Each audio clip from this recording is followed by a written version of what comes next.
Hadirin dan hadirat yang dimuliakan oleh Allah, di zaman Rasulullah ada dua macam peperangan.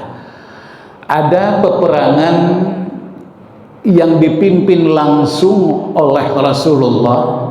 Rasul ikut bersama dengan kaum muslimin yang lain, dengan para sahabat-sahabatnya. Perang yang diikuti oleh Rasulullah itu di dalam bahasa Arab namanya ghazwah. Tapi ada juga peperangan di mana Rasulullah Shallallahu Alaihi Wasallam tidak ikut di dalamnya, akan tetapi mengutus sahabat-sahabat kepercayaannya yang diakui kemampuannya di dalam memimpin kaum muslimin. Termasuk di dalam peperangan yang kita kenal dengan perang Mu'tah. Di dalam perang ini Rasul mengutus Zaid bin Harithah, kemudian Ja'far bin Abi Thalib dan Abdullah bin Ruwahah. Perang Mu'tah ini peperangan yang terjadi pada bulan Jumadal Awal tahun 8 Hijriah, bertepatan dengan tahun 629 Masehi. Adalah suatu peperangan yang spektakuler antara kaum muslimin melawan Romawi Timur dan suku Ghassan, karena ditinjau dari segi jumlah sangat jauh, di mana Rasulullah mengutus pasukan hanya 3.000 orang harus berhadapan dengan 200.000 orang. 100.000 dari Romawi Bizantium dan 100.000 lagi dari suku Ghassan. Dari suku Ghassan dipimpin oleh seorang yang bernama Haris bin Abi Shumma al-Ghassani. Dia berada di suatu tempat yang mana merupakan jazirah Arab. Meski sudah perbatasan dengan Romawi, ini sudah masuk ke Eropa. Ya, perbatasan antara jazirah Arab dengan Eropa, tepatnya dekat dengan negeri Syam. Disebut perang Mu'tah karena peperangan ini terjadi di sebuah wilayah daerah bernama Mu'tah, merupakan dataran rendah dari Balqa, kira-kira 12 km dari negara Yordania di arah selatan. Jarak antara Mu'tah dengan Madinah 1.100 km. Kita bisa membayangkan fisik umat Islam yang ikut dalam peperangan ini. Kalau kita rasanya berjalan 1.100 km, kita jangankan lagi ikut berperang dah. Jalannya saja kita udah mogok di tengah jalan. Ini jalan yang begitu jauh ditempuh dengan kuda dan onta 1.100 km. Yang menjadi penyebabnya adalah setelah kesepakatan Hudaybiyah, kesepakatan dengan orang-orang kafir Quraisy, selama 10 tahun tidak ada peperangan.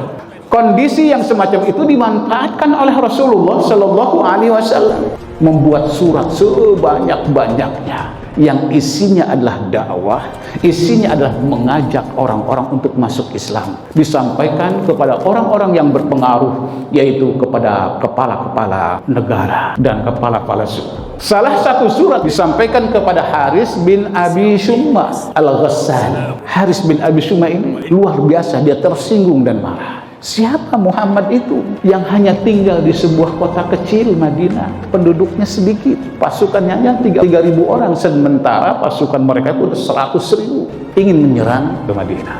Di dalam riwayat yang lain, Rasulullah Shallallahu Alaihi Wasallam mengutus Haris bin Umair al-Ajdi untuk membawa surat kepada salah seorang raja Basrah yang merupakan bawahan dari Kaisar Romawi. Begitu Haris bin Umair menyampaikan suratnya diterima, langsung utusan Rasul itu diikat tangannya dan kakinya dan dibunuh. Padahal seorang utusan atau duta itu tidak boleh dibunuh.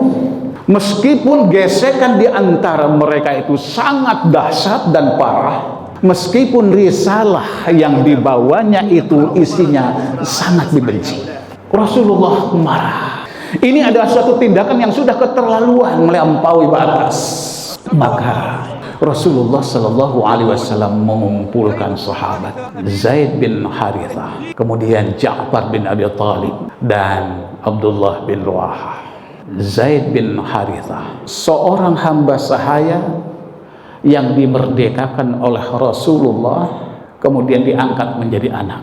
Zaid itu menisbatkan namanya kepada baginda Nabi, Zaid bin Muhammad. Lalu turun Al-Quran surat ke-33 Al-Ahzab ayat 4 dan 5, yang intinya bahwa seseorang itu harus dibinkan, harus dinisbatkan kepada ayah biologisnya, kepada ayah kandungnya, tidak untuk ayah angkatnya. Sejak dari itulah Zaid menyatakan bahwa dirinya adalah Zaid bin Harithah.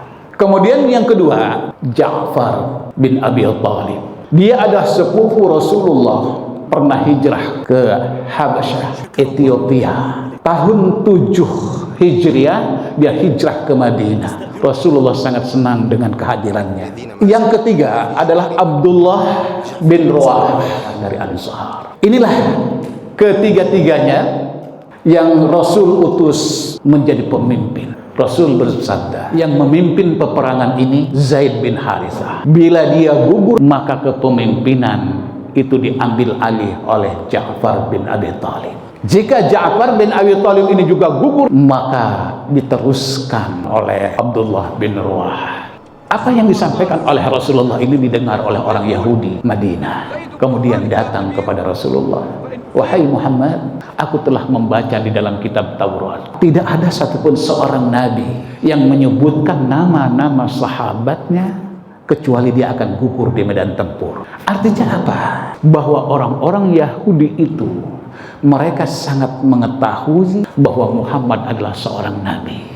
Saudara-saudara, di pagi hari Jumat, tepat waktu duha, berangkatlah sahabat semuanya, pasukan semuanya berangkat ke sana, kecuali Abdullah bin Ruwah.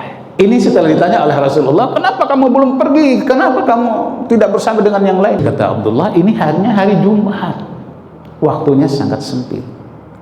Saya ingin sholat bersama dengan Nabi, diimami oleh Nabi, dan di Masjid Nabawi yang pahalanya 1000 kali lipat.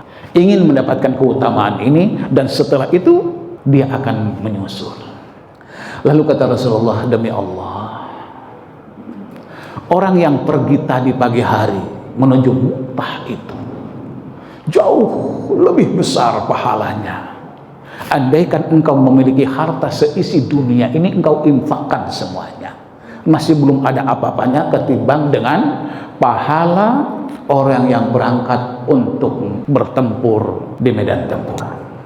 Akhirnya Abdullah bin Ruwah menangis, memohon ampun kepada Allah. Aku sangat takut dengan api neraka. Dan akhirnya berdoa, ya Allah, ya Rabbi, karuniakanlah kepada aku mati syahid. Akhirnya dia mengejar dari Madinah lewat Madain Saleh, Tabuk, kemudian dari Tabuk ke Mu'an, dari Mu'an baru sampai ke Mu'tah, 1100 km. Belum sampai ke Mu'tah, berhenti dulu di Mu'an. Rupanya keberangkatan pasukan yang diutus oleh Rasulullah ini sudah tercium oleh Haris bin Abi Syumma Al-Ghasani, sehingga mereka mempersiapkan pasukannya sejumlah 100.000. Kemudian mengirim surat juga kepada Heraklius, raja dari Romawi yang merupakan sekutu baginya, supaya mengirimkan bantuan, yang akhirnya dikirim oleh Heraklius itu sebanyak 100.000. Jadi jumlahnya 200.000. Ini berapa kali lipat ini? Berarti satu orang prajurit muslim, pasukan muslim harus membunuh 70 orang lebih. Maka peperangan ini sangat tidak masuk akal. Kalau bisa imbang, apalagi menang. Bermusyawarahlah di antara para sahabat. Musyawarahnya bukan takut kita menghindar saja umpamanya dari peperangan ini, tidak. Tapi justru di antara mereka, kita langsung saja perang dengan mereka. Padahal jumlahnya sangat jauh. Itu yang pertama. Kemudian yang kedua, kita ngirim surat kembali ke Madinah, kasih tahu jumlah kita 3.000 dan jumlah musuh 200.000. Dengan diketahuinya oleh Rasulullah, bisa saja Rasulullah akan mengirim tambahan pasukan, atau Rasulullah akan memberikan komando dan kita laksanakan.